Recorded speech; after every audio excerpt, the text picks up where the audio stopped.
चलिए तो शुरू करते हैं। बहुत दिनों के बाद मिल रहे हैं। थोड़ा मेरा गला खराब है तो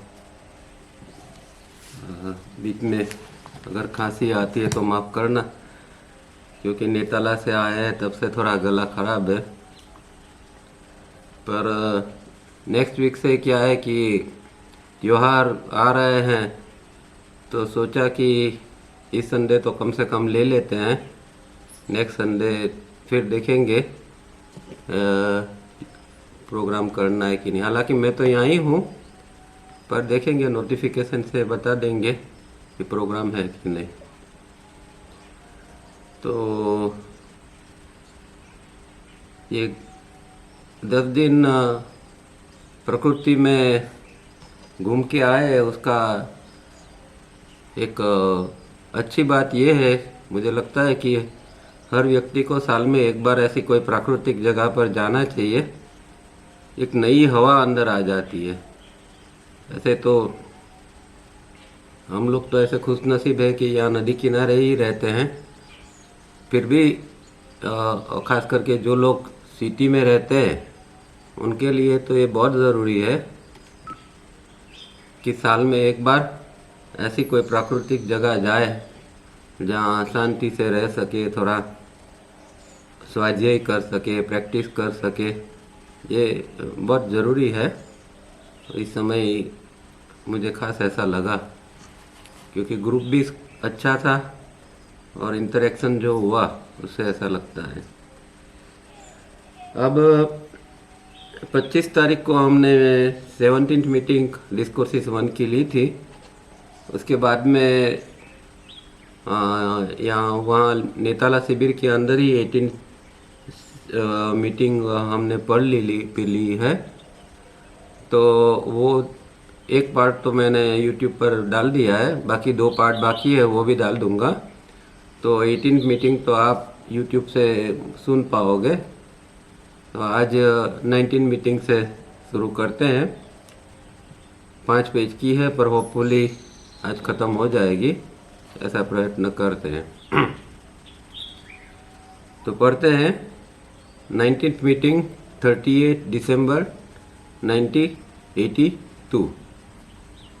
Dear friends, we refer here the notes of our 16th meeting, that is of 16th September 1982. Refer page number 5. Refer the first para.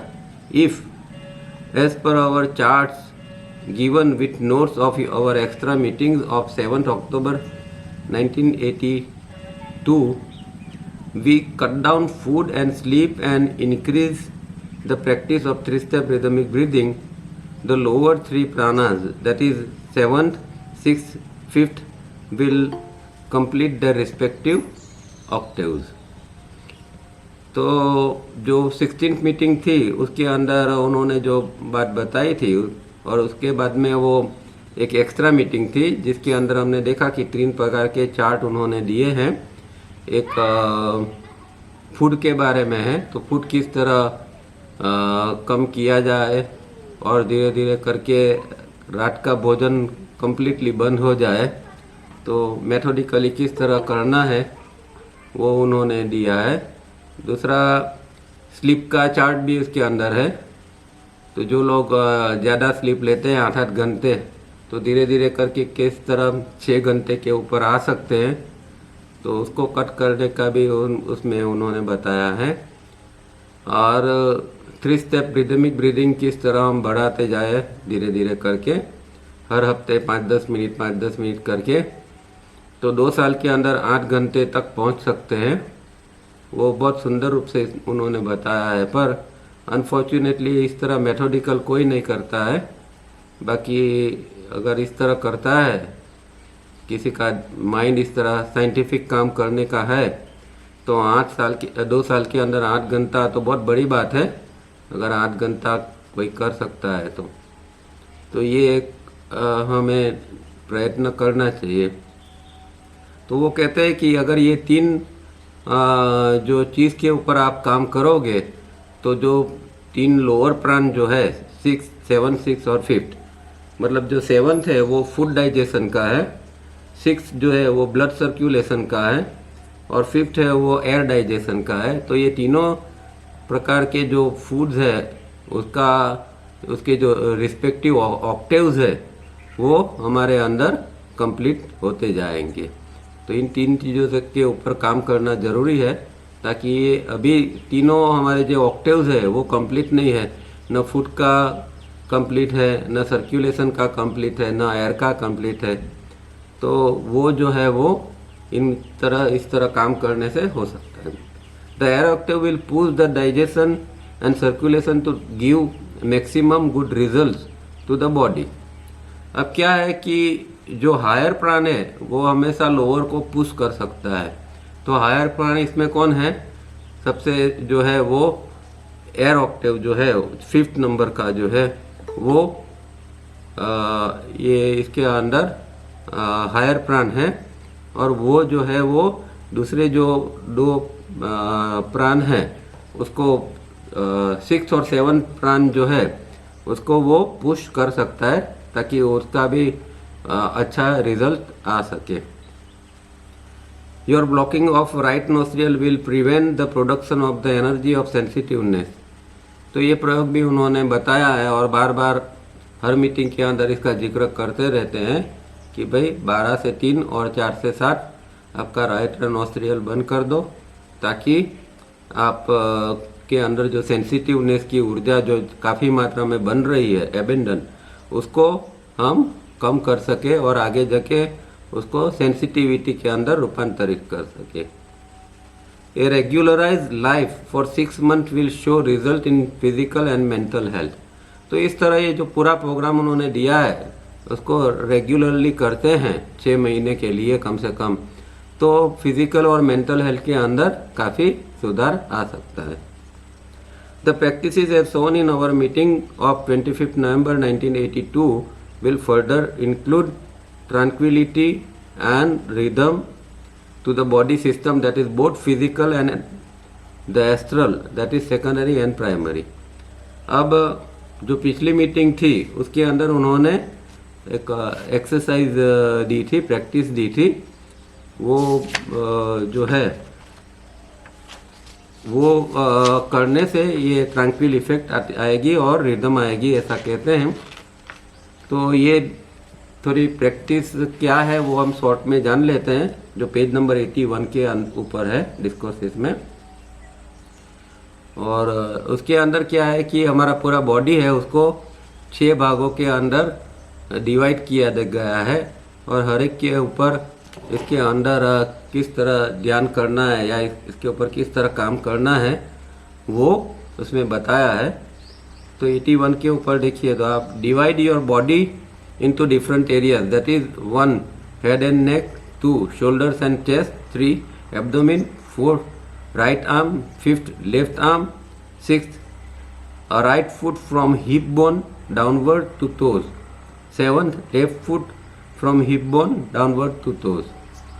Take one area at a time, that is 1 head and neck, and visualize this area as totally hollow within, and see this effect as if you are now within your neck and head. Try to see this area as totally hollow for 1 minute. Do not rush to other areas till you get a clear view of the hollowness from within. For a month, that is up to the next meeting, do not go over other areas and see that your experience is clear and distinct. तो ये बहुत अच्छी exercise है, हालांकि थोड़ी difficult है। जिन लोगों ने ये प्राण की अच्छी तरह साधना की है वो लोग इसको कर सकते हैं, और जिन्होंने कॉन्शियस स्लीप की गहरी प्रैक्टिस की है वो लोग कर सकते हैं, कि क्योंकि कॉन्शियस स्लीप के अंदर भी हम बॉडी को अंदर से देखने का जो प्रयत्न करते हैं, तो उसके कारण जो है वो ये होलोनेस क्या है उसका धीरे धीरे करके अनुभव होता है। तो थोड़ी रेगुलर प्रैक्टिस करनी चाहिए इसे, पर ये बहुत सुंदर एक्सरसाइज है, अगर कर सकते हैं तो इसका प्रयत्न करना, और धीरे धीरे करके ये 7 एरिया जो है उसके ऊपर पहुंचना तो वो आपको काफ़ी हेल्प करेंगे। आपके अंदर बॉडी लेवल के ऊपर एकदम ट्रैंक्विल और सूदिंग इफेक्ट आएगी। We have also noted that impulse is the smallest unit of force entering the human system at the rate of 120 per second, which totals to 103,68,000 impulses per day, and 3784320000 unit every year, of which we make only faulty use of 94608000 during each year in our so-called automatic reflex actions and brooding and back accounting. The remainder, that is 2836240000 units, just disappear. अब यहाँ जो हमारे system के अंदर जो impulse आते हैं उसके बारे में ये कहते हैं कि पहली बात तो इम्पल्स क्या, तो ये व्याख्या तो उन्होंने आगे भी बताई थी। वही यहाँ कहते हैं कि smallest unit of force that is impulse. Smallest unit एकदम छोटे से छोटा है, एकदम टाइनी पार्ट जो होता है ऊर्जा का, एनर्जी का। फोर्स मतलब एनर्जी, तो एनर्जी या ऊर्जा का सबसे छोटा एक कण जैसा होता है, वो उसको इम्पल्स कहा गया है।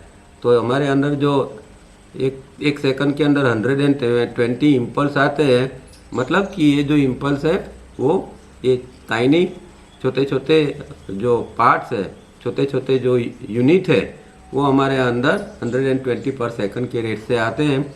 फिर यहाँ उन्होंने एक दिन में कितने आते हैं, वो एक साल में कितने आते हैं ये बताया है, और इसमें से कितने का यूज़ होता है, और यूज़ होता है वो भी फॉल्टी यूज़ होता है, करेक्ट फॉर्म में तो होता ही नहीं है, और बाकी जो बचते हैं वो डिसअपेयर हो जाते हैं, वो अदृश्य हो जाते हैं। तो ये पूरा कैलकुलेशन यहाँ उन्होंने दिया है। I hope you all have read your previous notes properly. Can you imagine putting to purpose, that is proper use, all the 3784320000 units that enter our body system each year. These are neural processes only. अब कहते हैं कि अगर आप सोचिए कि हमारे body के अंदर जो हर साल के अंदर इतने सारे जो इम्पल्सिस आ रहा है, वो अगर इसका हम राइट यूज़ करते हैं तो इसका क्या हो सकता है, उससे हम कितना फ़ायदा हो सकता है, वो क्या आप कुछ इमेजिन कर सकते हैं? तो ये बात तो सही है, पर हमारा जो फॉल्टी पूरा मैकेनिज्म ही अंदर फॉल्टी है। बॉडी ब्रेन सिस्टम जो ढंग से काम करना चाहिए, न ब्रीदिंग ठीक ढंग से काम कर रहा है, न थिंकिंग ठीक ढंग से काम कर रहा है। तो इम्पल्स का जो राइट यूज़ होना चाहिए वो नहीं होता है, तो बाकी बहुत सारे बेकार जाते हैं। इसीलिए हमारा जो रियल प्रोग्रेस होना चाहिए वो प्रोग्रेस हो नहीं पाता है। और कहते हैं कि ये सारी जो प्रोसेस है वो न्यूरल प्रोसेस है, मतलब मस्तिष्क और ज्ञान तंतुओं के बीच की, मतलब एंटर तो होते हैं एस्ट्रल बॉडी के अंदर ये ऊर्जा, फिर आखिर में वो न्यूरल प्रोसेस बन जाते हैं, फ्रॉम सेकेंडरी टू फिजिकल या primary. We shall take up this later. This study and practice bring the body system to the level of response and reception. अब ये जो पूरा जो प्रोग्राम उन्होंने ऊपर बताया है, ये अगर हम अच्छी तरह करते हैं तो हमारे अंदर नया ग्रहण करने की और उसका प्रतिभाव देने की क्षमता बॉडी के अंदर आ सकती है। And then we shall consciously experience through our primary, that is astral, and register in the secondary और physical, and be constantly aware of all experiences. और फिर क्या होगा कि ये अगर हम अच्छी तरह इसको ग्रहण पाते हैं और इसका प्रतिभाव देते हैं, तो ये कॉन्शियसली हम इसका एक्सपीरियंस पहले प्राइमरी बॉडी के अंदर, एस्ट्रल बॉडी के अंदर करते हैं, और फिर इसको हम सेकेंडरी बॉडी के अंदर उसको पास कर देते हैं और वहाँ उसका रजिस्ट्रेशन होता है। और ये जो सारे एक्सपीरियंसेस होते हैं उसके हम अवेयर भी हो सकते हैं, उसके ऊपर हमें अवेयरनेस रहती है कि ये एक्सपीरियंस हो रहा है, क्योंकि जो चीज़ का रजिस्ट्रेशन हुआ वो एक एक्सपीरियंस बन जाता है. But before that can happen or take place, I draw once again your attention to every discipline and exercise and above all to the three-step rhythmic breathing. तो ये सब तो करने से पहले आपको ये जो डिसिप्लिन उन्होंने बताई है, मतलब जो एक्सरसाइजेज वगैरह बताई है और थ्री स्टेप रिदमिक बताया, उसके ऊपर ही आपको ज़्यादा काम करना है. डिसिप्लिन का मतलब ये है कि जैसे कि हमने अभी देखा कि फूड जो है, तो फूड के अंदर किस तरह फूड के ऊपर काम कर सकते हैं, स्लीप के ऊपर किस तरह काम कर सकते हैं, थ्री स्टेप रिदमिक ब्रीदिंग किस तरह टाइम टेबल वाइज बढ़ा सकते हैं. तो ये सब सारी चीज़ें डिसिप्लिन है. फिर करेक्टिव एक्सरसाइज वगैरह जो करते हैं वो भी एक प्रकार की डिसिप्लिन है. At first today we shall talk of the natural state of the mind and note how far away we are from this natural state of mind. तो आज वो बात करना चाहते हैं नेचुरल स्टेट ऑफ माइंड का, मतलब मन की जो प्राकृतिक स्थिति क्या है. अभी जो हमारे मन की स्थिति है वो प्राकृतिक नहीं है, क्योंकि बहुत सारी चीज़ें हमने इतना सारा मन के अंदर भर के रखा है, ताकि तब इसके लिए इसे क्या हुआ है कि हमारा जो नेचुरल स्टेट के अंदर माइंड काम करना चाहिए वो नहीं कर रहा है. इतनी सारी बिलीफ्स हमारे अंदर है, हमारे इतने सारे रीति रिवाजों के बारे में, हर चीज़ के बारे में हमारे अंदर भर के सब ये मन के अंदर पूरा भरा हुआ है ये चीज़ों से. इसीलिए माइंड जो खुला होना चाहिए, नेचुरल स्टेट में रहना चाहिए, वो नहीं है. We shall find that our unnatural state of mind has become the natural state, while the natural state now will seem to us so unnatural, like the correct breathing, that is the three-step rhythmic breathing, so much now appearing as unnatural and our wrong breathing as so much natural. अब यही problem है कि कोई चीज़ अगर गलत चीज़ भी है और बार बार वो रिपीट हो जाती है, तो वो चीज़ हमें नेचुरल लगती है, वो चीज़ हमें सही लगती है. और जो सही चीज़ है उसको जब हम शुरू में एडॉप्ट करते हैं, उसके ऊपर काम करते हैं, तो हमें थोड़ी मुश्किल होती है, दिक्कत होती है और ऐसा लगता है कि अननेचुरल है ये है. जैसे कि कई बार लोग जब थ्री स्टेप कराते हैं तो कई बार लोग ऐसा कंप्लेन करते हैं कि भाई ये तो बहुत फास्ट श्वास चल रहा है, हमें तो इतनी आदत नहीं है इतनी जल्दी लेने की. इनफैक्ट ये जो रिदम से और एक पर्टिकुलर ढंग से हम श्वास लेते हैं तो ऐसा एक खाली महसूस होता है कि ये फास्ट हो रहा है.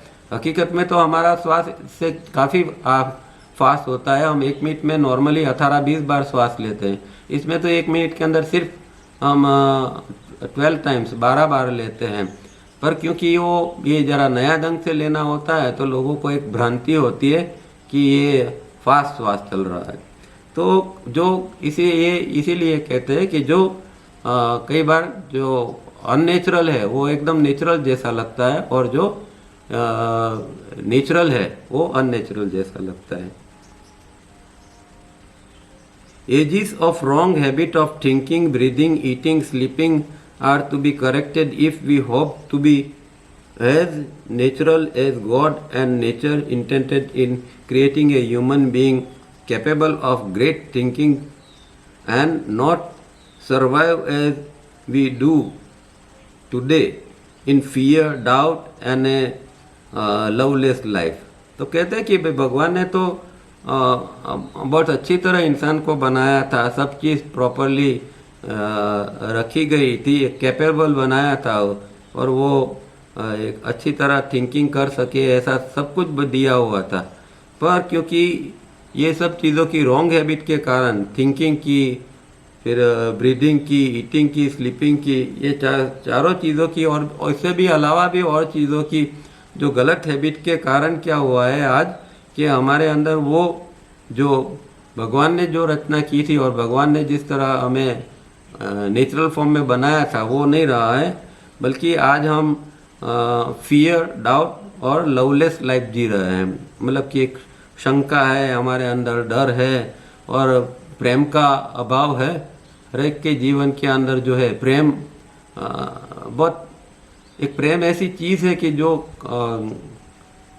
अंदर से जो आनी चाहिए वो नहीं आ रही है। आज जो है सबका हृदय ड्राई हो गया है, क्योंकि प्रेम जो है वो अंदर से जब अनाहत चक्र सही ढंग से काम करता है तो प्रेम का एक फुव्वारा अंदर से उठता है। पर हमारा ये सब दबा दबा हुआ है अंदर, जैसे सहमा सहमा हो, इस तरह सारी चीज़ें अंदर हो गई है। इसके कारण क्या है कि हमारी जो लाइफ है वो भी लवलेस लाइफ हो गई। In this world we imagine passion as love. तो आज तो प्रेम शब्द भी इतना भ्रष्ट हो गया है, उसका भी इतना नीचे चला गया है कि जो पैशन है माने आवेग या वासना है उसको प्रेम कहा गया है। हालांकि प्रेम जो है वो अंदर से निकलता है, उगता है, और वो मैंने कहा इस तरह ये अनाहत चक्र अगर सही ढंग से काम करता है तो प्रेम का अनुभव, रियल प्रेम का अनुभव होता है। क्योंकि प्रेम ऐसी चीज़ है कि जो प्रेम में ये यस नो या प्लस माइनस जैसा नहीं होता है। आज हम देखते हैं कि एक व्यक्ति किसी को प्रेम करती है तो दूसरे दिन वो नफरत करने लगती है, तो वो कहाँ गया प्रेम? तो प्रेम में प्लस माइनस जैसा कुछ होता ही नहीं है। अगर प्रेम हो गया तो हो गया, जिंदगी भर हो गया। तो जो प्लस माइनस है तो वो फीलिंग है और कुछ हो सकता है, पर जिसको प्रेम कहते हैं सही माने में वो प्रेम नहीं है। तो इसीलिए ये शब्द भी भ्रष्ट हो जाते हैं। All of us fortunately live near the sea. अब ये मीटिंग तो तावरिया जी ने बम्बई में ली थी दिसंबर में, तो उनके पास जो लोग बम्बई से ही आते थे तो इसीलिए उन्होंने कहा कि भाई हम सब लोग तो यहाँ समंदर के किनारे रहते हैं। So visit the sea during a high tide and just look at the waves, see them being formed far out at the horizon and see them come forward the shore and then see them splash on the shore and make a splashing noise। तो भाई हम तो समंदर किनारे रहते हैं, तो कहते हैं कि आप जाइए, कभी हाई टाइड होती है एकदम, जब पानी उभर के आता है, जिसको ज्वारा कहते हैं, इस तरह का पानी अगर आता है तब आप दूर जो होराइजन है, दूर के किनारे पर आप दूर के समंदर के अंदर होराइजन के ऊपर देखिए कि किस तरह वहाँ जो ये वेव्स होते हैं, लहरें होती है, वो किस तरह फॉर्म होती है, वहाँ किस तरह बनती है। फिर मतलब कि मिड सी के अंदर वो बनती है अंदर की ओर, और फिर धीरे धीरे करके वो किनारे की ओर जाती आती रहती है, एक के बाद एक के बाद एक, और फिर किनारे पर आके वो टकराती है, और जब टकराती है तो एक नॉइज क्रिएट करती है। Watch this phenomena for sufficiently long time so that the whole picture is fixed in your mind. तो इसको लंबे समय तक आपको जाके देखना है। हम तो नहीं समंदर के, जो हम लोग समंदर किनारे नहीं रहते हैं, फिर भी कभी ऐसा मौका मिला कि समंदर किनारे जाना हुआ, तो इस तरह लंबे समय तक इसको ऑब्जर्व करना चाहिए कि किस तरह लहरें उठती है, ये किनारे आती है और फिर बिछड़ जाती है, ब्रेक हो जाती है। तो ये चीज़ को दिमाग में बिठा देना है, क्योंकि आगे जो काम करना है विचारों के ऊपर, तो यही पैटर्न के ऊपर हमें काम करना है। Now lie in bed for 15 minutes, begin 3-step rhythmic breathing and relax. You can even sit comfortably in a chair and do the same if you prefer। अब कहते हैं कि आपके पास 15 मिनट निकालिए और बेड के ऊपर आराम से सो जाइए, या फिर कोई चेयर अगर है, इजी चेयर है, तो उसके ऊपर कंफर्टेबली आप बैठ जाइए और 3-step rhythmic breathing चालू कर दीजिए। Now watch your thoughts as you watch the forming of the waves and their coming towards the shore and breaking of the waves on shore। अब जिस तरह ये जिन्हों लोगों ने ऑब्जर्व किया था कि भाई ये किस तरह लहरें किनारे की ओर आती है, तो इसी तरह ये जो विचार उठ रहे हैं उसको देखना है कि ये विचार लहर की तरह उठा और वो फिर जो है वो डिसअपियर हो जाता है, बिखर जाता है। जिस तरह वेव्स जो होती है, लहर जो होती है वो कैसे बिखर जाती है, इस तरह हमारा विचार भी उठता है और बिखर जाता है। कॉन्स्टेंटली ये चीज बनी रहती है। In similar manner, watch your thoughts, whatever they be of the past or hopefully of the future. See them take shape and form picture in your mind. Just watch them as you watch the waves at sea, and where you could do nothing but watch. Similarly, do nothing but watch your thoughts. That is, do not control or create them or even try to control your thoughts. Fascinating process it is. Let it last for 15 minutes. तो यहाँ वही जो पहले उन्होंने जो प्रयोग दिया था कि भाई समंदर किनारे जाके जिस तरह ये लहर उठती है, तो इसी तरह यहाँ जो 15 मिनट हमें एकदम रिलैक्स होकर क्या करना है, और कुछ नहीं करना है, कि किस तरह विचार आते हैं, वो किस तरह फॉर्म होते हैं, उसको ही खाली देखना है। तो विचार आएंगे और फिर जो वो निकल जाते हैं, उसके ऊपर कुछ काम नहीं करना है। मतलब कि ना उसको कंट्रोल करना है, ना उसको मॉडिफाई करना है, इसको निकाल के कुछ नया विचार लाना है। एकदम एज इफ जैसे हम वेव्स को किस तरह देखते हैं, समंदर किनारे जाते हैं तो वो जो लहरें उठती है वो है, तो हम लहरें को कुछ नहीं कर सकते। हम कोई समंदर में जाके लहर को ना अटका सकते हैं, ना कुछ उसको आगे पीछे कर सकते। इसी तरह हमारे जो विचार उठते हैं उसको कुछ मत करो, सिर्फ विचार जो उठ रहे हैं उसको, लहर जो उठती है इसी तरह उसको खाली देखते जाओ। बस 15 मिनट तक उसको देखते जाओ।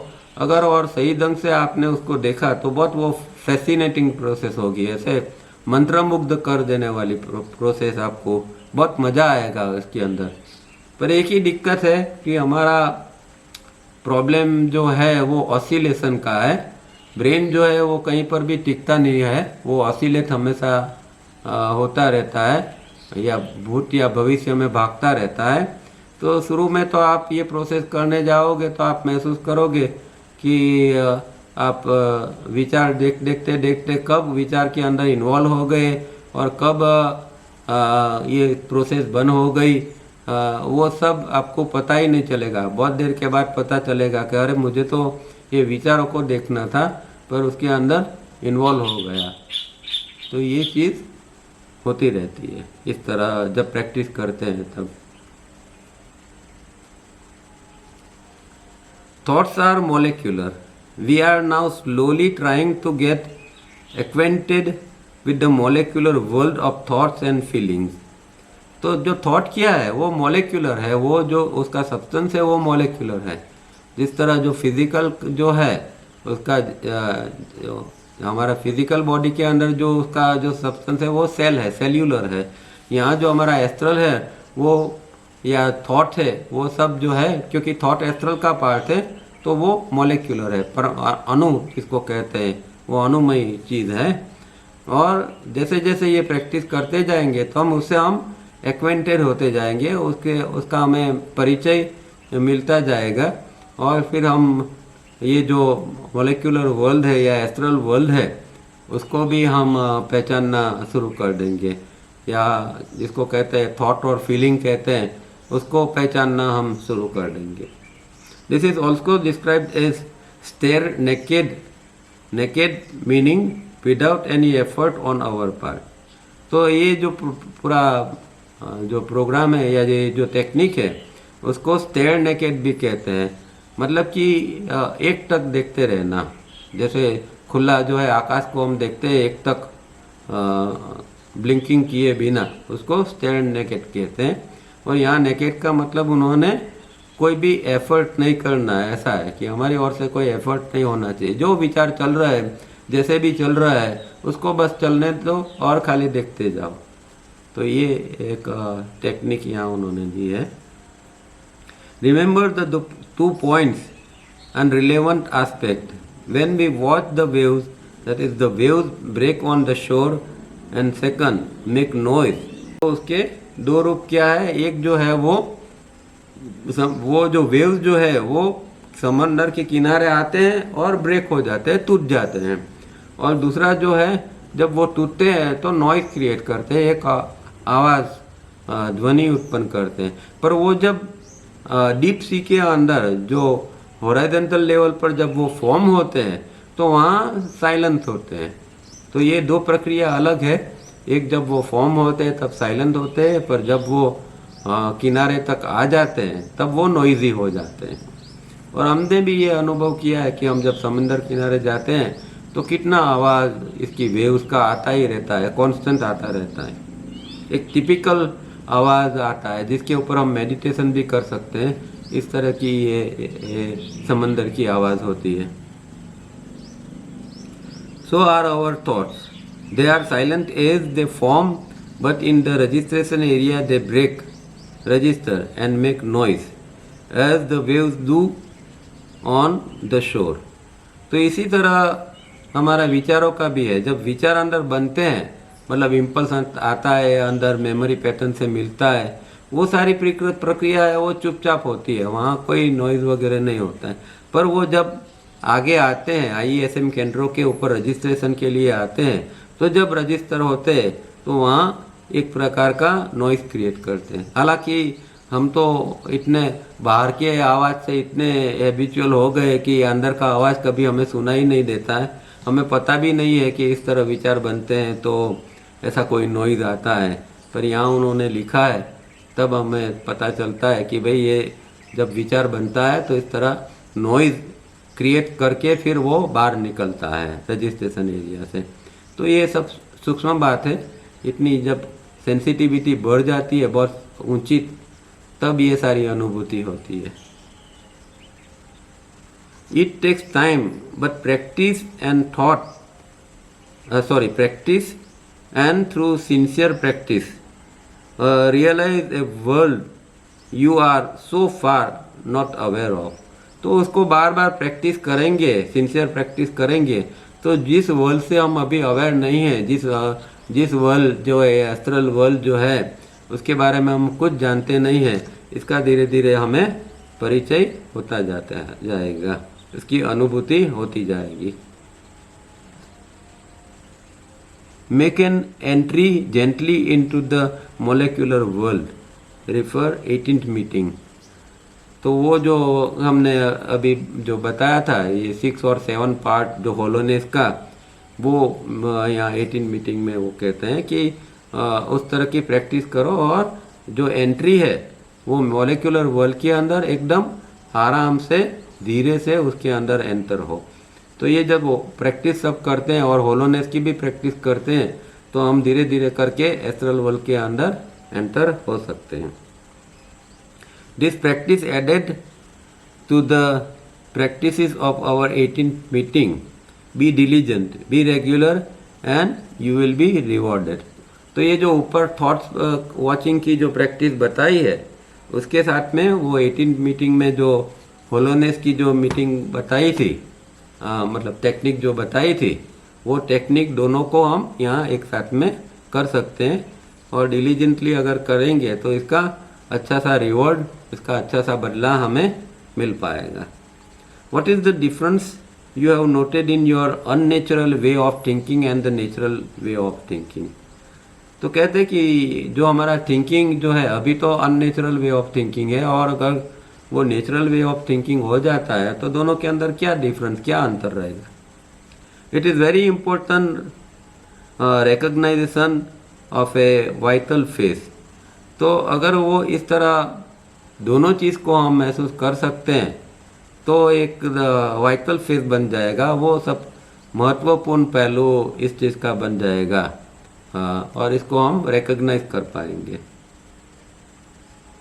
The process which goes under the name of the thinking is merely a continuous neural process, untrained, uncultured, wherein we play no part. तो अभी जो हमारा थिंकिंग है वो क्या है, सिर्फ न्यूरल प्रोसेस है मतलब कि वो मस्तिष्क और ज्ञान तंतु की प्रक्रिया है, उसके अंदर रियल थिंकिंग जैसा कुछ है नहीं, या जिसको हम ऑटोनॉमिक रिफ्लेक्स एक्शन भी कह सकते हैं, ऐसी पूरी प्रक्रिया अंदर चल रही है। जैसे हमने आगे पोज की एक्सरसाइज में देखा था कि जो कुछ हम देखते हैं, सुनते हैं और तुरंत रिएक्ट कर देते हैं, वही हमारी थिंकिंग प्रोसेस जिसको हम कहते हैं। तो वो सही माने में रियल प्रोसेस नहीं है, और वही चीज़ अनट्रेंड और अनकल्चर्ड है। तो वो हमारी जो थिंकिंग प्रोसेस का हमने कभी भी इसको ट्रेन नहीं किया है और न इसको हमने कल्चर्ड किया है, उसको सुसंस्कृत किया है। तो इनफैक्ट हमारा उसके अंदर कोई पार्ट ही नहीं है, वो होता रहता है mechanically. If we did, we should be able to stop at will any persistent thought, but we find that we are as helpless to stop this as we are unable to stop our heart और our breathing। अगर कहते हैं कि हमने इसका जो practice की होती, उसको हमने नेचुरल बनाया होता, ट्रेन और कल्चर बनाया होता, तो हम अपनी मर्जी से उसको कभी भी जो विचार चलता रहता है उसको स्टॉप कर सकते थे। जो कांस्टेंट विचार चालू रहता है और एट विल हमें लगता है कि अभी हमें विचार को बंद कर देना है, तो at will for a moment, कुछ समय के लिए तो हम कम से कम इतना कर सकते थे, पर हमने काम ही नहीं किया है, इसीलिए हम इसको स्टॉप नहीं कर सकते। और हम अभी तो ऐसे हेल्पलेस ले जिस तरह की हम ना हमारे हार्ट को बंद कर सकते, हमारे हृदय को, या ना हमारे श्वास को बंद कर सकते हैं, इस तरह हमारे विचार को भी हम बंद नहीं कर सकते, कुछ नहीं कर सकते। This neural process is only that take place but are recognized under the term thinking, create a sort of awareness।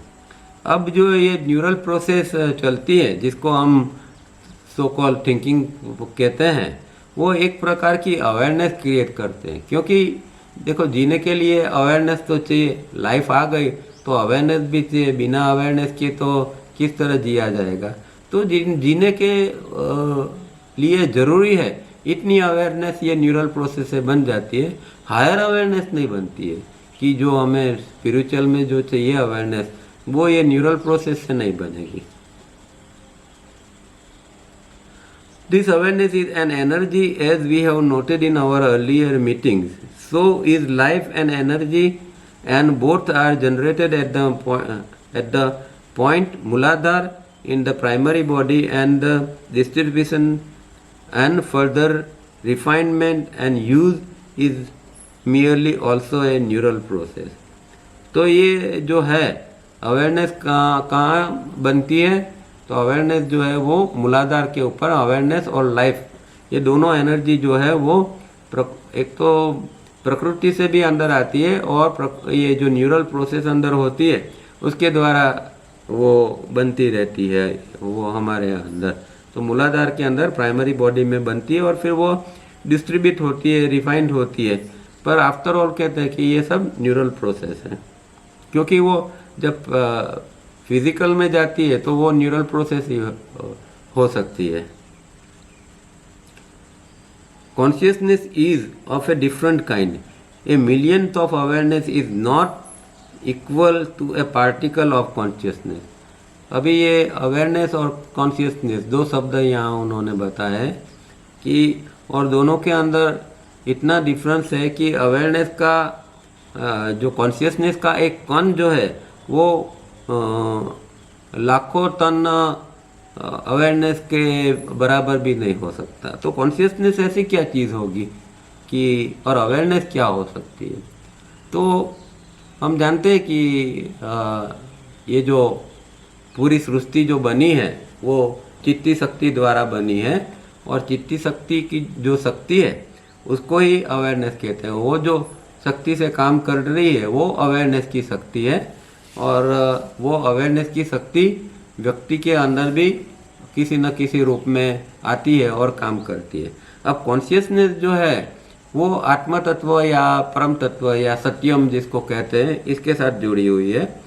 तो कॉन्शियसनेस तो परमानेंटली है, अवेयरनेस जो है वो ये भूभुव स्व के अंदर ही काम करती है।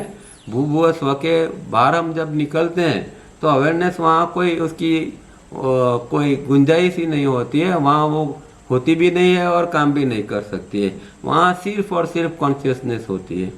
तो जैसे हमने देखा कि 7 लोक के अंदर जो ऊपर के 3 लोग हैं, सत्यम लोक, तपलोक और जनलोक, उसके अंदर कॉन्शियसनेस है, और नीचे जो ये है भू भुव स्वः, उसके अंदर अवेयरनेस है।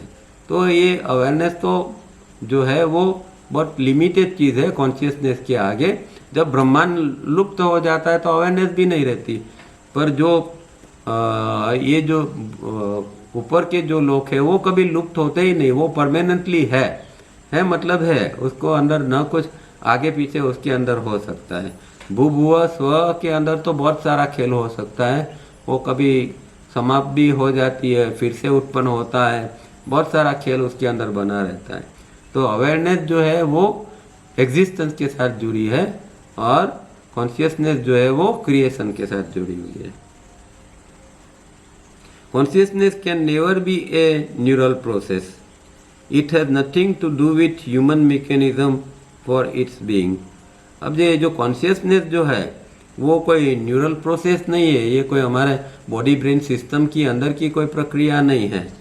वो ये तो जो है ये जो हमारे अंदर जो ये प्रक्रिया चल रही है ह्यूमन मैकेनिज्म में, जो यांत्रिकता जो चल रही है, उससे और कॉन्शियसनेस को कुछ लेना देना नहीं है। The link that can be establish between this product of neural process, that is awareness, and the consciousness itself is process of scientific yoga. तो साइंटिफिक योगा क्या है कि ये अवेयरनेस और कॉन्शियसनेस के बीच में लिंक करने का, दोनों को जोड़ने का जो काम करती है। अभी वो न्यूरल प्रोसेस है, वो न्यूरल प्रोसेस जो है वो अवेयरनेस से लेके कॉन्शियसनेस को दोनों को जोड़ने का काम करती है, और वो साइंटिफिक योगा से हो पाता है। तो एक पुल बनाने का काम करता है, पर इसका मतलब ये नहीं है कि न्यूरल प्रोसेस वो खुद कॉन्शियसनेस को कुछ कर सकती है। कॉन्शियसनेस से वो कुछ, न्यूरल प्रोसेस कॉन्शियसनेस पर कुछ नहीं कर सकती। But for that we have to first set up a communication between the two bodies, and unless we have a glimpses of the astral world, we will not appreciate and cooperate function in this molecular world, or for that matter in the astral body. तो पहले तो ये तो दूर की बात है अभी अवेयरनेस और कॉन्शियसनेस को लिंक करने की। पहले तो हमें जो ये जो फिजिकल और एस्ट्रल जो है, दो बॉडी है, उसको कम्युनिकेट करने का प्रयत्न करना है, उसको एक दूसरे के साथ कुछ लेती देती कर सके, इस तरह उसको बनाना है। मतलब कि दोनों को सिंक्रोनाइज करना है, फिजिकल और एस्ट्रल को। जिस तरह हम श्वास और प्राण को सिंक्रोनाइज करते हैं, इस तरह फिजिकल और एस्ट्रल को सिंक्रोनाइज करना पड़ेगा, वरना फिर हम जो ये जो मोलेक्युलर जो वर्ल्ड है उसको उसके अंदर वो हम उसको कोऑपरेट नहीं कर पाएंगे। मतलब उसके अंदर जो वो वर्ल्ड के अंदर जाने के लिए जो है वो जो चाहिए वो चीज़ हम कर नहीं पाएंगे, इसका कोऑपरेशन नहीं हो पाएगा एक दूसरे के अंदर, और न उसको एप्रिसिएट कर पाएंगे। Just as 3-step rhythmic breathing sets up rhythm our system and thus remove much of inner conflict and imbalance caused by our incorrect breathing, so natural state of mind does establish another rhythm and thus removes inner conflict and imbalance caused by unnatural state of mind. Our present manner of thinking is actually unnatural. अब जो है वो दो process है, एक जो है वो ब्रीदिंग की है और दूसरी जो है वो थिंकिंग की है। तो अगर हम रिदमिक ब्रीदिंग करते हैं तो धीरे धीरे करके हमारे सिस्टम्स के अंदर जो कचरा जो पड़ा हुआ है वो धीरे धीरे करके निकल जाएगा, और अंदर जो इनर कॉन्फ्लिक्ट चल रही है और इम्बैलेंस है वो सब निकल जाएगा हमारी सिस्टम से। इसी तरह वो जो इसका कारण इनकरेक्ट ब्रीदिंग है। और इसी तरह जो नेचुरल स्टेट ऑफ माइंड जो है वो अगर एस्टेब्लिश होता है हमारे अंदर, तो एक दूसरे प्रकार की रिदम हमारे अंदर थिंकिंग के अंदर आ जाएगी, और उससे और प्रकार का जो इनर कॉन्फ्लिक्ट जो थिंकिंग के लेवल के ऊपर या मेंटल लेवल के ऊपर जो चल रहा है, और इसका इम्बैलेंस जो है वो धीरे धीरे करके ख़त्म हो जाएगा। तो दो चीज़ ज़रूरी है, एक 3 स्टेप रिदमिक ब्रीदिंग जो करेक्ट जो ब्रीदिंग को करेक्ट कर सके और इनकरेक्ट ब्रीदिंग को निकाल ले, और दूसरा जो है हमारा नेचुरल स्टेट ऑफ माइंड कि जिसके अंदर हमारा जो थिंकिंग है वो करेक्ट हो जाएगा, तो जिसके द्वारा अंदर जो दूसरे प्रकार का इनर कॉन्फ्लिक्ट है और इम्बैलेंस है वो भी निकल जाएगा। और हमारा अभी तो जो ये थिंकिंग की जो प्रोसेस है वो पूरी की पूरी अननेचुरल है। What is unnatural thinking? To be in the past and brood, or to be in the future and hope, and due to this constant immersion we are totally unaware of the world around us, being too busy, being too much involved in our tiny personal world. तो unnatural thinking क्या है? अगर आप ज़्यादातर समय भूतकाल के अंदर रहते हैं और भूतकाल के विचारों में रहते हैं, ब्रूडिंग होता रहता है, मतलब एक ही प्रकार के बार बार विचार आते रहते हैं, या डे ड्रीमिंग में रहते हैं, कैसे खोए खोए अंदर रहते हैं, या फिर कोई उम्मीद या आशा वाली फ्यूचर का आप विचार करते रहते हैं, कल ऐसा हो जाएगा, कल और धन आ जाएगा तो मैं ये करूँगा, मैं वो करूँगी। तो वो इस तरह के जो विचार अंदर आते रहते हैं, तो वो जो है वो दो जो पास्ट और फ्यूचर, ये दोनों प्रकार के जो विचार आते हैं और इसके अंदर हम डूब जाते हैं। और जो हमारे आजू बाजू का जो वर्ल्ड है, कई बार आदमी इतना अपने अंदर डूब जाता है कि आजू बाजू क्या चल रहा है, लोग आजू बाजू क्या बात कर रहे हैं, क्या हो रहा है, कुछ उसको वो उसकी अवेयरनेस के अंदर ये चीज़ नहीं आती है। कई लोग हम देखते हैं रास्ते पर भी चलते हैं तो एकदम खोए खोए चलते हैं, अपने ही विचारों में चलते हैं। सिर्फ अवेयरनेस इतनी होती है कि वो चल पाए और ज़रा ट्रैफिक को देख पाए, उसके अलावा और कोई अवेयरनेस उसके अंदर होती नहीं, वो अपने अंदर खोए खोए होते हैं। तो ये जो है वो अननेचुरल थिंकिंग है, वो जो अंदर चलता रहता है अपने आप में मैकेनिकली और हमें पता भी नहीं है, वो अननेचुरल प्रोसेस है। और ऐसी हमारा पर्सनल वर्ल्ड के अंदर छोटा सा पर्सनल वर्ल्ड है, उसके अंदर हम जीते हैं।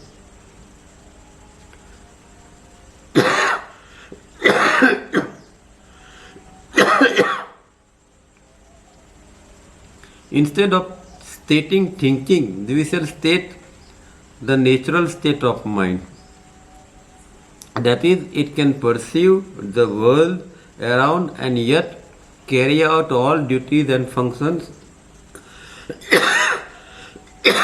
that come our way, and this simultaneous action is termed by some writers as awakenness.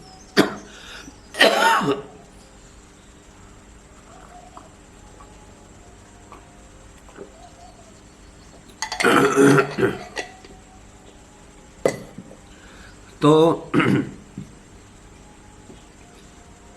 क्या कहते हैं कि इसको थिंकिंग कहने के बदले हमें नेचुरल स्टेट ऑफ माइंड कहना चाहिए। अगर सही ढंग से थिंकिंग हो रहा है तो उसको हम नेचुरल स्टेट ऑफ माइंड कहेंगे। मतलब कि हम जो हमारे आजू बाजू का वर्ल्ड जो है, आजू बाजू क्या चल रहा है, क्या हो रहा है, वो सबके प्रति हम अवेयर है, और हमारी जो नॉर्मल ड्यूटी है, हमें जो कामकाज करना है, वो सब के प्रति भी हम जागृत है और सब कामकाज करते रहते हैं। तो वो जो स्थिति है, मतलब कि अंदर से भी वो अवेयर है और बाहर का उसका जो कामकाज है वो भी चालू रहता है, वो एक नेचुरल स्टेट ऑफ माइंड है। और इसको कई लोग अवेकननेस कहते हैं, तो एक जागृति जिसको कहते हैं। पर ये जागृति, अवेयरनेस और अवेकननेस में फ़र्क इतना है कि अवेयरनेस जो है वो कम ज़्यादा होती रहती है, ये नेचुरल स्टेट ऑफ माइंड जो है वो हमेशा रहता है। अवेयरनेस आज परसेंटेज वाइज वो बढ़ती है। 30 साल आज 30% है तो कल अच्छी प्रैक्टिस करोगे तो 40% भी हो जाएगी, 50% भी हो जाएगी, फिर कोई और दिक्कत आ गई तो फिर कम हो गई। अवेकननेस एक स्टेट ऑफ माइंड जैसा है जिसको यहाँ नेचुरल स्टेट ऑफ माइंड का है। This means being 100% aware without hope और डाउट। तो अगर 100% अवेयरनेस है तो उसको हम अवेकननेस कह सकते हैं कि जहाँ कोई न भूतकाल है न भविष्य काल है, इसीलिए न कोई वहाँ डाउट है न कोई होप है।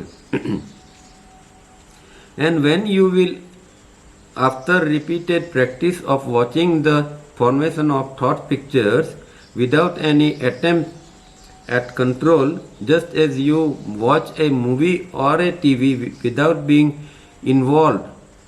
But here too, some of you, while witnessing a movie or TV, get so involved, so much so that you cry or are happy. So when you watch, do not get involved, just watch without trying to control, and then what will happen? अब ये यहाँ कहता है कि भाई वो जो practice जो है थॉट वॉचिंग की, थॉट फॉर्मेशन का जो वॉचिंग है, इसको किस तरह करना है कि जैसे आप टीवी देखते हैं तो कैसे न्यूट्रली देखते हैं।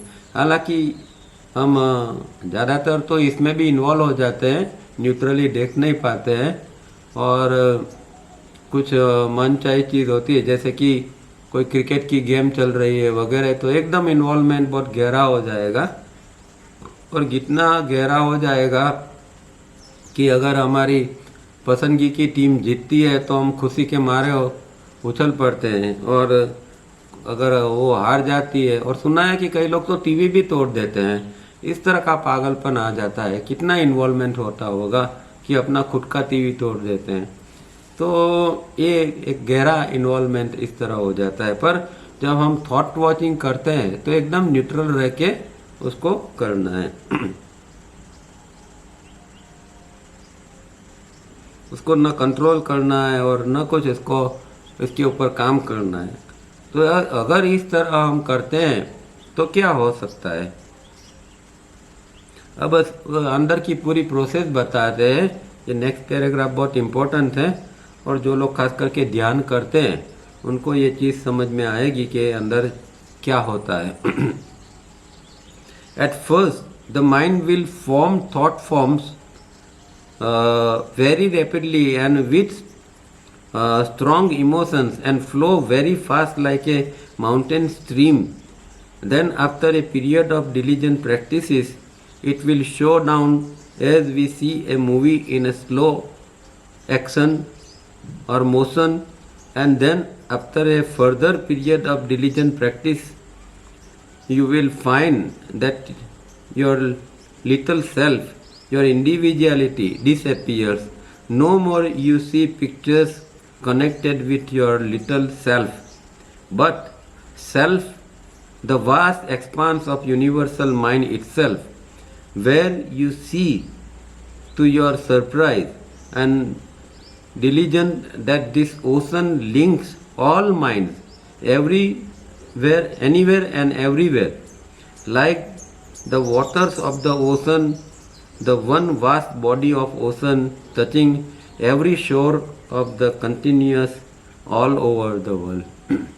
यहाँ पूरी अंदर की प्रक्रिया क्या क्या हो सकता है ये उन्होंने बताया है कि पहले तो क्या होता है कि जैसे जैसे ये आप प्रैक्टिस अच्छी तरह अंदर करते जाओगे, ये थॉट फॉर्मेशन को देखते जाओगे, तो आप देखोगे कि जो थॉट का फॉर्मेशन है वो बहुत रैपिडली बन रहा है, अंदर विचारों बनते जाते हैं, और उसके साथ में स्ट्रॉन्ग इमोशंस जो है वो भी आप देख पाओगे कि कई इमोशंस भी उभर के आते हैं, निकल के आते हैं। तो विचार और इमोशंस को आप देखोगे, और वो इस तरह जैसे कि एक पर्वत से एक जो स्ट्रीम, एक जो झरना किस तरह बहता है, इस तरह ये हमारे थॉट फट फट फट फट करते निकलते जाते हैं। इस तरह आप देख पाओगे। फिर अगर आपने आगे और अच्छी तरह प्रैक्टिस की तो आप देखोगे कि वो जो विचार की प्रक्रिया है वो धीरे धीरे करके स्लो डाउन होती जाती है, अब वो धीमी होती जाती है। और जैसे हम टीवी के अंदर या क्रिकेट के अंदर जो स्लो एक्शन देखते हैं, जैसे कि एक व्यक्ति आउट होती है तो उसको दोबारा बताया जाता है, तो स्लो मोशन में बताते हैं ताकि एग्जैक्ट पता चले कि क्या हुआ है। तो इसी तरह हमारे जो विचार है उसको अंदर देखते जाएंगे तो एक सेकंड स्टेज ऐसा आएगा कि जिसके अंदर हम देख पाएंगे कि विचार धीमे हो गए, और जैसे स्लो मोशन में कैसे पिक्चर उत्पन्न होती है इसी तरह हमारे विचार धीमे धीमे उत्पन्न हो रहे हैं। और फिर और आगे आप काम करेंगे तो एक मजे की बात यह होगी कि अभी तो क्या है कि हमारे जो विचार, अगर आप विचार को ऑब्जर्व करेंगे तो हमारा जो सेल्फ है या जो जिसको मैं कहते हैं उसके बारे में और उसके इर्द गिर्द के ही विचार हमें आते रहे। मुझे ये करना है, मुझे वो करना है, मेरा वो हो गया, मेरा ये होना चाहिए। तो मैं के लेकर उसके आजू बाजू इर्द गिर्द ही हमारे विचार चलते रहते हैं। अब यहाँ और स्लो हो जाएंगे तो एक पॉइंट के ऊपर क्या होगा कि ये जो हमारा जो लिटिल सेल्फ है, जो मैं है, वो निकल जाएगा और उसके बदले में इसके जो पिक्चर आते हैं वो बंद हो जाएंगे। उसके बदले में जो यूनिवर्सल माइंड जो है, अब जो सेल्फ माइंड जो है उसके बदले में यूनिवर्सल माइंड जो है उसका प्रभाव आपके ऊपर आएगा। तो उसके द्वारा जो और प्रकार के जो विचार है वो विचार का पिक्चर्स आपके अंदर बनने चालू हो जाएंगे। आप भी सरप्राइज होगे कि ये कैसा, कभी ये ऐसा तो मैंने सोचा नहीं था। इस तरह के आपको नए नए विचार अंदर बनने और देखने मिलेंगे जो कि यूनिवर्सल माइंड से रिलेटेड या यूनिवर्सल माइंड द्वारा वो जो बनता है वो चीज़ें आपको अंदर देखने को मिलेगी। और फिर आगे एक ये भी देखेंगे कि एक इंडिविजुअल माइंड जैसा तो कुछ है ही नहीं। जो सब कुछ माइंड है वो इंटरलिंक है, एक दूसरे के साथ कनेक्टेड है। जिस तरह एक समंदर होता है तो वो दुनिया के और सब के जो किनारा होता है वो सब देशों के किनारों के साथ वो जुड़े होते हैं। इसी तरह हम देखेंगे कि भाई एक पॉइंट के ऊपर के ये जो हमारा हम कहते हैं कि ये इंडिविजुअल माइंड, तो इंडिविजुअल माइंड जैसा तो कुछ महसूस ही नहीं होगा। अलग जो माइंड है उसके साथ में वो एक लिंक होता हुआ, मतलब एक यूनिवर्सल माइंड जो है या जिसको हम कलेक्टिव माइंड भी कह सकते हैं, ऐसा कलेक्टिव माइंड का दर्शन होगा कि जो पूरा फैला हुआ है। हालांकि वो चीज़ हमारे अंदर आती है इसलिए हम इसको सेल्फ माइंड कहते हैं। बाकी तो है तो वो पूरा यूनिवर्सल माइंड, और वो यूनिवर्सल माइंड के दर्शन होता है या उसके द्वारा जो विचार बनते हैं उसके अंदर ये दर्शन होते जाएंगे। तो इस तरह अंदर एक पूरी प्रक्रिया बन सकती है। ये बहुत गहरी बात है, क्योंकि अगर इतनी गहरी प्रैक्टिस करते हैं ये तब ये स्टेज के ऊपर हम जाएंगे कि यूनिवर्सल माइंड के साथ कनेक्ट होके कुछ और चीज़ें हम देख पाएंगे और विचार अंदर बनते देख पाएंगे। तो ये बहुत अद्भुत स्थिति का यहाँ उन्होंने वर्णन किया है। But the ocean of universal mind being far too sensitive, alive and aware will make you aware of every other mind or link your mind at will to any other mind in the world and witness or watch that mind as you can watch your own। अब ये तो एक अच्छी चीज़ भी बन रही है और इसमें एक ये भी है कि एक जहाँ यहाँ कहते हैं कि भाई आपके अंदर ये जब कैपेबिलिटी आ जाएगी तो आप उसके द्वारा अनेक माइंड जो है उसको देख पाओगे और किसी माइंड के साथ भी आप लिंक अप हो सकते हो और वो माइंड के अंदर क्या चल रहा है वो भी आप जान पाओगे। तो यहाँ तो जरा एक प्राइवेसी का मामला बन जाएगा कि कोई किसी का विचार कैसे देख सकता है। हालांकि ऐसा होता नहीं है, जो ये स्थिति के ऊपर पहुंचा हुआ होता है वो ऐसा करता नहीं है। पर अगर किसी को ऐसे कोई योगी को कोई ज़रूरत पड़े और या किसी को कुछ गाइडेंस देना है तो किसी व्यक्ति का भी वो विचार को जान सकता है। और इस तरह मुझे याद है कि जय कृष्णमूर्ति भी कहते थे कि मैं किसी का भी विचार पढ़ सकता हूँ, पर ये इस तरह विचार पढ़ना एक जैसे प्राइवेट लेटर पढ़ना जैसा होता है, तो ऐसा कोई करता नहीं है जो लोग वो स्टेज के ऊपर पहुँचे हैं।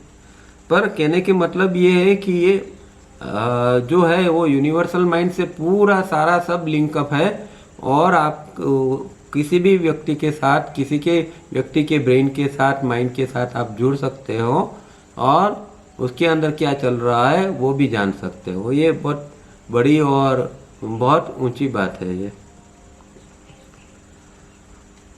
By regular practices you will gently enter this vast creation of universal mind, the supermolecular world that not only links all minds on our planet but links minds anywhere in the universe, so sensitive in this film of ocean, this universal mind। अब ये और एक step आगे जाते हैं कि भाई इतना ही नहीं कि आप यहाँ इस पृथ्वी पर दूसरे लोगों का माइंड के साथ लिंकअप कर पाओगे, पर अगर आप पूरे यूनिवर्स के अंदर कोई ह्यूमैनिटी है और या कोई ऐसे माइंड्स है, तो ऐसे यूनिवर्सल के अंदर, पूरे ब्रह्मांड के अंदर जहाँ जहाँ कोई व्यक्ति है या कोई इस तरह का व्यक्ति का माइंड है, उसके साथ कहीं पर भी आप जुड़ पाओगे। मतलब कि ये खाली पृथ्वी या भूलोक की बात नहीं है, पर भू भुव स्व कहीं पर भी आप, क्योंकि यूनिवर्सल माइंड जो है वो तो पूरा फैला हुआ है पूरे एग्जिस्टेंस में भू भुव स्व के अंदर, तो वो यूनिवर्सल माइंड द्वारा आप कहीं पर भी लिंकअप हो सकते हैं। तो ये और ऊंची बात यहाँ होगी।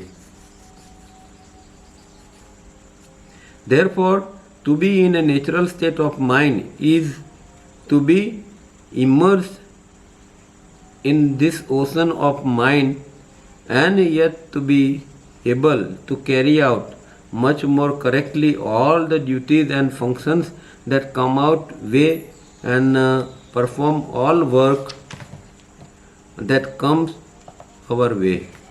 तो ये चीज़ क्या है कि भाई ये जब चीज़ बनती है तो इसको नेचुरल स्टेट ऑफ माइंड कहा, और इसके अंदर आप डूबते हैं, और ये जो यूनिवर्सल माइंड का जो पूरा जैसे ओशन जैसा है उसके अंदर आप डूबते हैं, पर साथ साथ में आपकी जो ड्यूटीज़ जो है आपके सामने जो जो काम काज आ रहा है वो भी कर रहा है। मतलब कि दो स्टेट ऑफ माइंड आप मेंटेन करते हैं, एक आपका अंदर का स्टेट ऑफ माइंड तो एक है ही, और बाहर जो आपको जो ड्यूटी या जो आपको कामकाज करना है उसको भी आप फॉलो कर सकते हैं। तो ये सब कावरिया जी ने डायग्राम के रूप हिसाब से भी ये सारी चीज़ों को बताया है कि 3A या 3B के स्टेट के अंदर व्यक्ति इस तरह यूनिवर्सल डिवाइन माइंड के साथ भी जुड़ी हो रहती है और अपना कामकाज भी कर सकती है। ये यहाँ उन्होंने बताया है।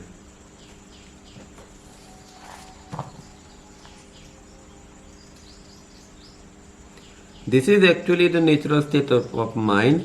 To be divorced from this natural state of mind is to be immersed in our individual tiny state self mind or individual mind, and with it our past and future, our pleasure and our miseries, our petty living as a rat in a hole instead of soaring in entire universe।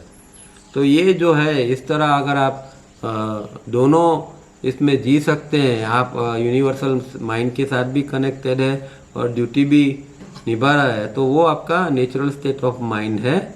और अगर ये नहीं है, natural state of mind का divorce है, मतलब कि वो अगर टूट जाता है, तो आप जो है फिर आप इंडिविजुअल माइंड का, आपका जो टाइनी सेल्फ माइंड जो है उसके अंदर फिर से आप डूब जाते हैं, और वो इंडिविजुअल माइंड जो पास्ट और फ्यूचर के अंदर भटकता रहता है और जिसके अंदर सुख दुख की एक फीलिंग आती रहती है, ऐसा एक क्षुल्लक पेटी लिविंग, एक क्षुल्लक जीवन हम जीते रहते हैं।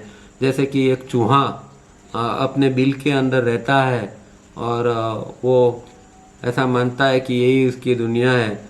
इसी तरह हम अगर ये नेचुरल स्टेट ऑफ माइंड में नहीं रहते हैं तो फिर हम इस तरह का अननेचुरल स्टेट ऑफ माइंड जो है वो हमारा ऐसा छोटा सा जीवन या छोटा सा हमारा ये सेल्फ माइंड वाला जीवन होगा। और जो एंटायर यूनिवर्स क्या है वो हम समझेंगे नहीं, इसका अनुभव नहीं कर पाएंगे। तो ये बहुत ऊंची चीज़ है नेचुरल स्टेट ऑफ माइंड। इसके लिए जन्मों जन्म तक प्रैक्टिस करनी पड़ती है, तब जाके ऐसी स्थिति बनती है। यहाँ रुकते हैं। मेरी इच्छा थी कि आज ये कंप्लीट हो जाएगा पर काफ़ी बाकी है, तो नेक्स्ट मीटिंग में देखेंगे